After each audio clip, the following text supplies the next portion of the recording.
Hello everyone and welcome back.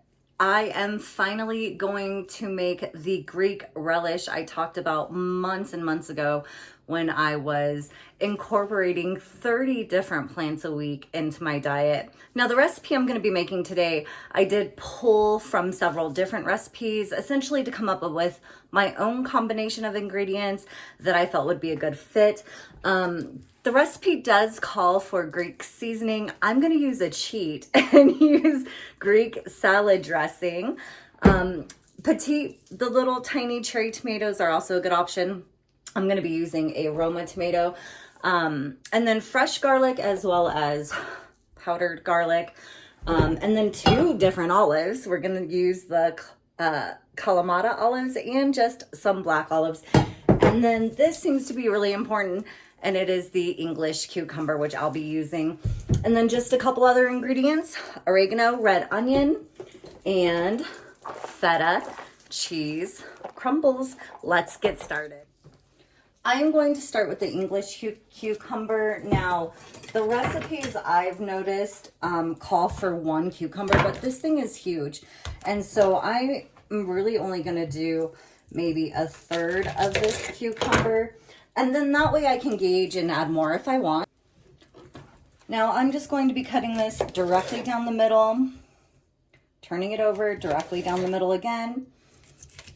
And you don't want it too chunky. I mean, I guess it depends, right? You could also just do half moon slivers. I would say the shape of your vegetable is at your discretion. And oh my gosh, if you have not tried an English cucumber, they are so amazing. I highly recommend trying one. They're very good. It's almost like a pickle, but a cucumber. So like without the pickle, like it has the texture of a pickle. All right, so the red onion, we're not going to do too much of that either. Again, I just have a whole red onion here, and I'm going to be really not using too much of it at all. So just about that much there. And this I do want to cut a little smaller.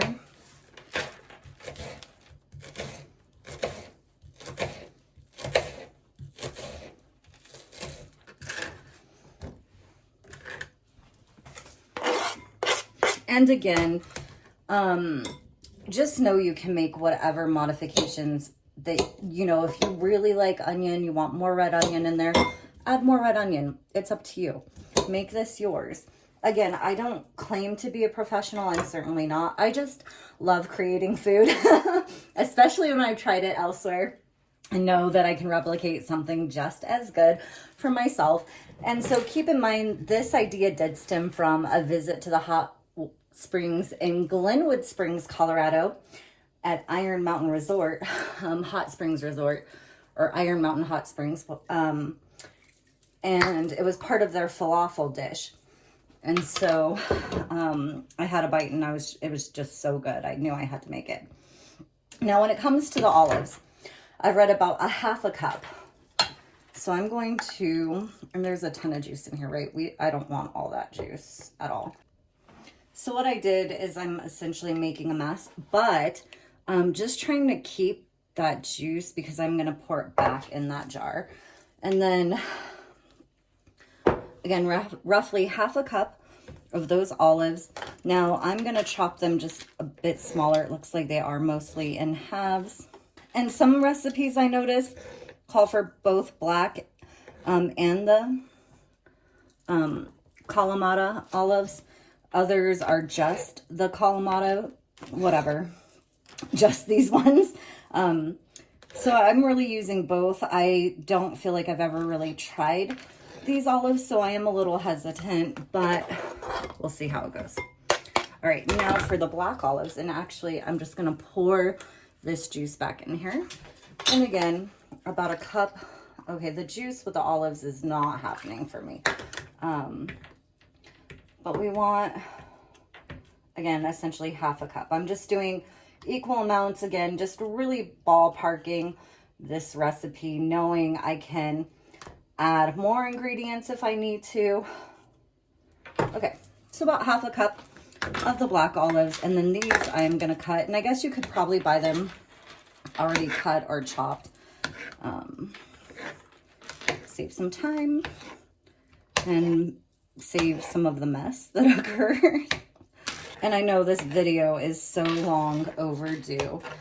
I'm just glad to finally basically be getting it done. Because there are going to be, we've already got 3, 4, 5, when you include the garlic, 5 different vegetables. I'm going to kind of just drain this into that cup for right now. It's all pretty messy with the olives in their juice. All right, so now we're going to just sprinkle some oregano.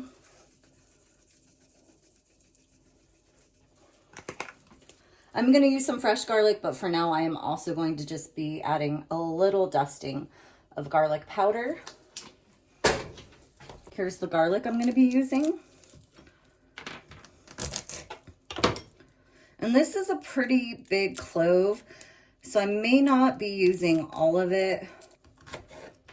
But I mean, I don't mind garlic, so yeah, I'm going to use all of it. And I really like the idea that garlic is very good for you and beneficial.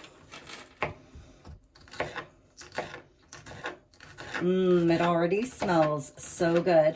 All of these different flavors combining together, you can just smell it. It smells amazing already.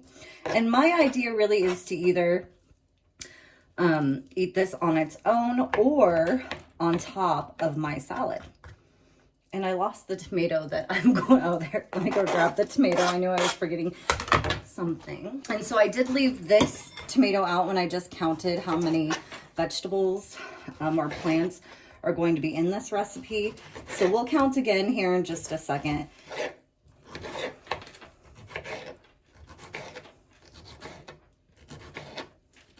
One thing I have noticed with this recipe, it does seem to call for like tomatoes and cucumbers that do not have seeds. Because as you'll notice, the English cucumber does not really have seeds like a regular cucumber.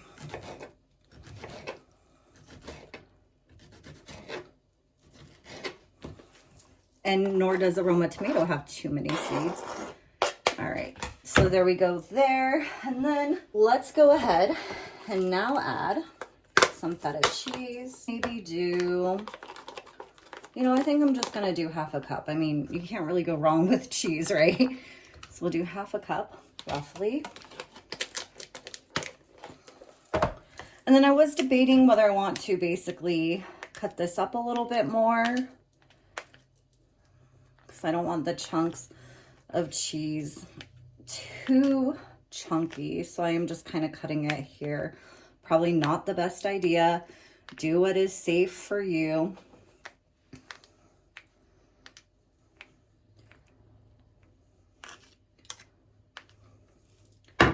All right, so that is almost everything. The only thing we're missing at this point is the Greek seasoning, but I am going to also include some black pepper and a little bit of salt. So let's add some black pepper, just a little bit of salt, because I feel like those olives are going to have enough salt on their own. Again, my cheat, instead of Greek seasoning, I'm doing Greek dressing for this Greek relish. And I probably should have measured that. I'm not the best at this, right? Like, I just want to make something and show you the gist of what can be done. Okay, I think that's everything at this point. Let's get it mixed. All right, so let's go ahead and just mix this all together. Oh my gosh, it looks so amazing. Again, this is called Greek relish. And I am thinking I would probably add in more English cucumber. I can already tell that I would prefer more of that. Maybe even a little more of the red onion. But we just want to get that saturated.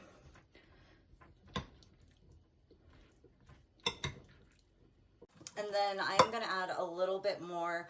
And so again, a half cup, I don't know what this is, right? Like that much more of that Greek dressing into this. And then again, just mixing it around. Okay, let's do a taste test. Okay, let's take a quick second to count the plants in this Greek relish here. And so we have the black and Kalamata. I don't know why that word is so hard for me. Olives, English cucumber, Roma tomato, red onion, garlic, and I guess that was pretty much it. So 6.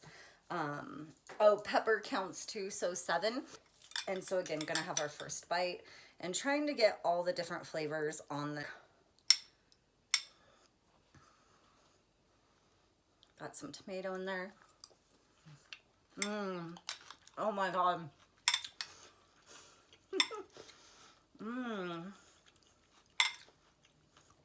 It's amazing.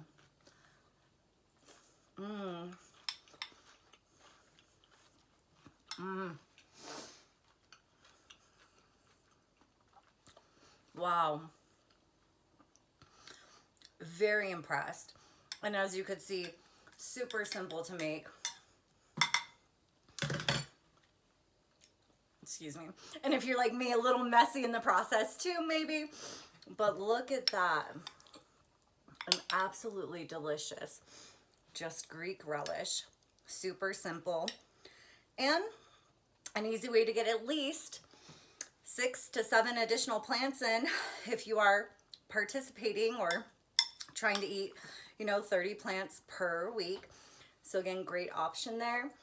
Again, thank you guys. I know this video is long overdue, so I appreciate your patience. Let me know if you guys make this what you think.